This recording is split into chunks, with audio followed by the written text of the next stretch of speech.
என் பேர் தக்ஷு. நாங்க குரோம்பேட்ல இருந்து வரோம். எப்பயுமே ஃபேன் சியர் பண்ண ஃபேன் மாதிரி நாங்க வரோம். Every players meet and greet பண்ற மாதிரி எல்லா பிளேயர்ஸ் நாங்க பெரிய ஃபேன் எல்லா பிளேயர்ஸோட. ஸோ இதெல்லாம் வாங்கினது இப்போதைக்கு ஆட்டோகிராஃபு. இன்னைக்கு வந்து எஸ்ஆர்ஹெச் டீமும் கேகேஆர் டீம் வந்திருக்காங்க.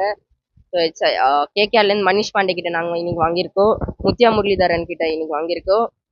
இது வந்து நிதிஷ்குமார் ரெட்டி கிட்ட வாங்கியிருக்கோம். எப்பயுமே அவங்க வர ஃபேன் மாதிரி எப்பயுமே பண்றோம். அது கொஞ்சம் கிரேஸ். எப்படியே டிக்கெட் விலை ஏறுது, அங்கெல்லாம் போக முடியாதனால இங்க வந்து கொஞ்சம் நாங்க கொஞ்சம் பாக்குறோம். அவ்வளவுதான்.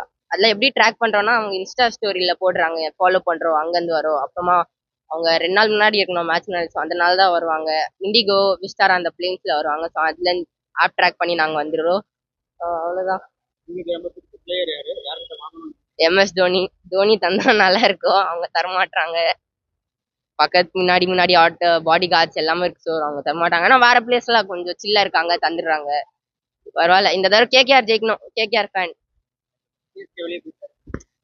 பரவாயில்ல. நாங்க சும்மா தண்டோம் மத்த டீமுக்காக ஜெயிக்கணுக்காக. போர் அடிச்சு சிஎஸ்கே ஜெயிக்கிறாங்க, நீங்க கொஞ்சம் ஜெயிக்கோங்க. ஆனா ஆர்சிபி ஜெயிக்க கூடாது. என் பேர் தக்ஷ்.